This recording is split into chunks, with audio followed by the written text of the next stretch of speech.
तो चलिए दोस्तों शुरू करते हैं आज के शेयर मार्केट का सेशन। तो सबसे पहले देख सकते हैं कि निफ्टी 159 अंक और सेंसेक्स 521 अंक जाके ऊपर क्लोजिंग दिया है। तो जुलाई के मंथ में हम लोग देख सकते हैं कि कौन से 5 वो स्टॉक होंगे जो स्विंग ट्रेडिंग के लिए यूज किया जा सकता है।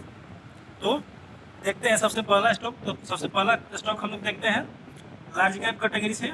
लार्ज कैप में सबसे पहला हम लोग देखेंगे महिंद्रा एंड महिंद्रा। तो जैसे कि आप लोग देख सकते हैं कि इसका पी रेशियो भी अच्छा है, इंडस्ट्री पी से कम है। इसका प्रॉफिट भी लगातार ग्रो किया है। पिछले 3 साल का CAGR 25% रहा है और पिछला साल इसका लगभग प्रॉफिट 50% से बढ़ा था।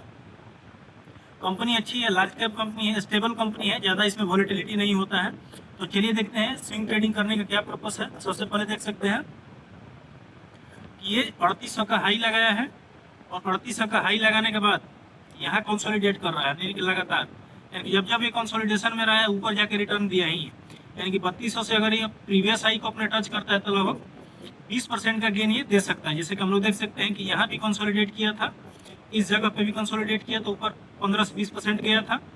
यहाँ भी कंसोलिडेट कर रहा है, मतलब पूरा चांसेज है कि अगले क्वार्टर तक या 2 से 3 महीनों तक ये अपने ऑल टाइम हाई यानी कि लगभग 3800 के लेवल को ये टच कर सकता है। तो पहला स्टॉक हमारा ये रहा, यानी कि महिंद्रा एंड महिंद्रा। यानी कि इसमें स्विंग ट्रेडिंग इसको स्टॉप लॉस मानते हुए, यानी कि लगभग 3000 के आसपास स्टॉप लॉस, 3900 के आसपास स्टॉप लॉस लेते हुए इसमें ट्रेडिंग किया जा सकता है, यानी कि स्विंग के लिए एक मौका फाइंड किया जा सकता है। दूसरा स्टॉक भी लार्ज कैप से ही होगा। दूसरा स्टॉक हम लोग देख सकते हैं मुथूट फाइनेंस। जैसे कि देख सकते हैं कि इंडस्ट्री पी से काफ़ी सस्ता है, 20 का इंडस्ट्री पी है, जबकि ये अभी 12 के लगभग में मिल रहा है। 1,22,000 के करोड़ का लगभग मार्केट कैप है, जो कि लार्ज कैप में आएगा। ROE भी बढ़िया है, सब चीज़ इसका अच्छा है। प्रॉफिट देख सकते हैं, प्रॉफिट इसका लगातार जो है वो ग्रो किया है। इस ईयर में जो है लगभग 135% से इसका प्रॉफिट जो है वो बढ़ा है। तो हम लोग देख सकते हैं कि सब चीज़ पॉजिटिव है, यानी कि इसका फंडामेंटल्स काफ़ी ज़बरदस्त है। हम लोग ऑल टाइम इसका रिकॉर्ड देखें तो ऑल टाइम में भी ये काफ़ी ज़बरदस्त रिकॉर्ड रहा है इसका, यानी कि काफ़ी अच्छा रिटर्न दे चुका है। यानी कि पिछले 10 साल में लगभग 30 गुना से ज़्यादा हो चुका है। अब देख सकते हैं कि इसमें क्या बेसिस है स्विंग ट्रेडिंग करने का। तो जैसे कि आप लोग देख सकते हैं कि यहाँ से आके मल्टीपल सपोर्ट ले रहा है, यानी कि 4000 का इसमें हाई बनाया है और उसके बाद से 3100 पे आके सपोर्ट ले रहा है। यानी कि अगर अपने ऑल टाइम हाई को टच करता है, यानी कि 4000 के लेवल को फिर से रिक्लेम करता है, तो लगभग 33% का गेन इसमें मिल सकता है। 33% नहीं, अगर नियर टर्म रेजिस्टेंस यानी कि 3600 के आसपास भी पहुंचता है तो लगभग ये 10 से 15% का गेन दे जाएगा। तो दूसरा स्टॉक हमारा ये रहा। तीसरा स्टॉक हम लोग देख सकते हैं, तीसरा स्टॉक मिड कैप कैटेगरी से है। हम लोग देख सकते हैं डिक्सन टेक्नोलॉजी। पिछले 5 सालों में बहुत ज़बरदस्त रिटर्न दे चुका है। देख सकते हैं कोविड के बाद से ये एक अच्छा रिटर्न दे चुका है। इनकी देख सकते हैं 18-19 में लगभग ये 450 था, 450 से लगभग ये 30 गुना हो चुका है पिछले 6 से 7 साल में, 30 गुना, जबकि ऊपर से लगभग 20 से 30% गिरने के बाद। तो जैसे कि देख सकते हैं 78,000-76,000 करोड़ का मार्केट कैप है। इंडस्ट्री पी से लगभग सस्ता मिल रहा है। प्रॉफिट भी पिछले 1 या 2 साल से इसका प्रॉफिट थोड़ा भटका हुआ है, बाकी इसका प्रॉफिट भी बहुत ही ज़बरदस्त है। 3 साल का CAGR जो है वो 54% रहा है, तो प्रॉफिट में कोई दिक्कत नहीं है। अब देख सकते हैं कि क्या क्या बेसिस का बन सकता है स्विंग ट्रेडिंग का। जैसे कि आप लोग देख सकते हैं कि यहाँ से ये गिरा, यानी कि 18,000 पे ये डबल टॉप बनाया, वहाँ से गिरना चालू किया, फिर 10,000 के आसपास ये सपोर्ट लिया और सपोर्ट लेकर अब ये यहाँ से ब्रेकआउट कर दिया, यानी कि 12,000 के लेवल को ऊपर सक्सेसफुली ब्रेक कर दिया।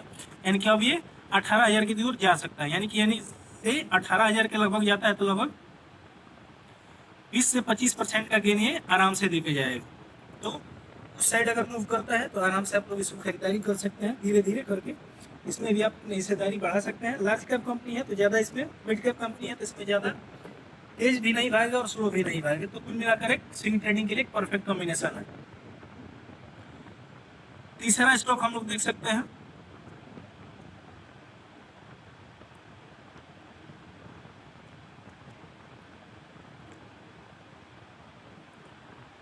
चौथा स्टॉक, 3 स्टॉक तो हम लोग डिस्कस कर चुके हैं। चौथा स्टॉक वारी एनर्जी है, क्योंकि अब ये अपने ट्रेंड लाइन के सपोर्ट पे आ गया है। जैसे कि आप लोग देख सकते हैं यहाँ से, यानी कि 3640 का प्रॉफिट का ग्रोथ देख लेते हैं। तो प्रॉफिट का ग्रोथ इसका बहुत ही बेहतरीन है। देख सकते हैं 3 साल का CAGR 71% का रहा है।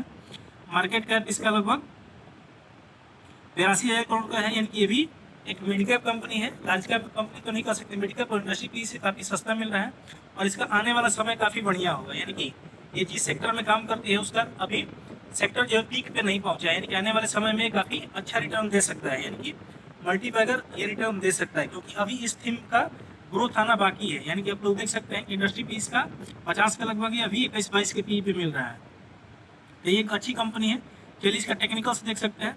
तो टेक्निकल्स में हम लोग देख सकते हैं कि यहाँ से जो है वो अपने ट्रेंड लाइन का सपोर्ट जो है वो ले रहा है, यानी कि अपने ये ट्रेंड लाइन का सपोर्ट यहाँ से देख सकते हैं कि ट्रेंड लाइन का सपोर्ट जो है वो यहाँ से ले रहा है, अपने ट्रेंड लाइन का सपोर्ट पे आया हुआ है। यानी कि यहाँ से 2-4% और नीचे या यहीं पे ये सपोर्ट बना सकता है। यानी कि ज़्यादा से ज़्यादा इसमें डाउन साइड रिस्क है, पहले 2400 फिर 2000, तो 2400 हो सकता है डाउन साइड रिस्क इसका 2400, लेकिन ऊपर ही जा सकता है 36 तक के लेवल। तो यानी कि चौथे स्टॉक के रूप में इसको कंसिडर किया जा सकता है। यहाँ से यानी कि एक अप मूव देता है, 3600 की ओर जाता है, तो लगभग 20 से 25% का ये गेन दे जाएगा। तो चौथा स्टॉक हमारा ये रहा। पांचवा स्टॉक हम लोग देख सकते हैं। पांचवा स्टॉक हम लोग देख लेते हैं स्मॉल कैप से। स्मॉल कैप से हम लोग देख सकते हैं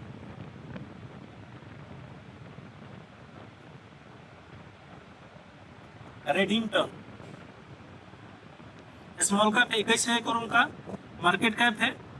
पी रेशियो इसका काफ़ी कंफर्टेबल है, यानी कि 65 का इंडस्ट्री पी है, इसका पी 16 है, लेकिन इसका प्रॉफिट का ग्रोथ अभी उतना नहीं है जितना एक्सपेक्टेशन है। यानी कि 17 का इंडस्ट्री पी है, 17 का लगभग 17% का CAGR से इसका प्रॉफिट बढ़ा है, लेकिन शेयर का प्राइस उस तरीके से नहीं बढ़ा। जैसे कि देख सकते हैं ये काफ़ी स्लो मूव करता है, लेकिन ये स्विंग ट्रेडिंग के लिए एक अच्छा शेयर हो सकता है। यानी कि आप देख सकते हैं जब जब ये नीचे गिरा है, यानी कि इस ट्रेंड लाइन का सपोर्ट लेके ये ऊपर बढ़ रहा है। यानी कि यहाँ से हम लोग देख सकते हैं, यहाँ से अगर हम लोग इसको देखें तो इसका ट्रेंड लाइन का जो है सपोर्ट अगर हम लोग यहाँ से चेक करें, ट्रेंड लाइन अगर इसको हम लोग देखते हैं तो जैसे कि आप लोग देख सकते हैं इस ट्रेंड लाइन का ये लगातार सपोर्ट ले रहा है। यानी कि हम लोग यहाँ इसको मूव करके देख सकते हैं आगे की तरफ। यानी कि यहाँ जब भी इस जोन में जब भी आता है तब ये सपोर्ट लेता ही लेता है। यानी कि आप लोग देख सकते हैं इस जोन में जब आता है तब यहाँ से सपोर्ट लेके ऊपर जाता है। तो यहाँ से अब ज़्यादा तो उम्मीद ज़्यादा अपसाइड का इसमें चांसेस नहीं बचा है, लेकिन अगर 320 को भी टच करता है तो लगभग 15 से 16% का गेन मिल सकता है। तो ये रहे हमारे 5 स्टॉक जिनमें कि ट्रेडिंग के लिए पोजीशन, स्विंग ट्रेडिंग के लिए पोजीशन बनाया जा सकता है जुलाई मंथ के लिए। तो जुलाई मंथ के लिए ये 5 है जिनमें कि आप स्विंग ट्रेडिंग के लिए कंसीडर कर सकते हैं। लेकिन याद रखिएगा मैं कोई सेबी रजिस्टर्ड नहीं हूँ, तो अपना रिस्क रिवार्ड और सेल्फ एनालिसिस जरूर कर लीजिएगा।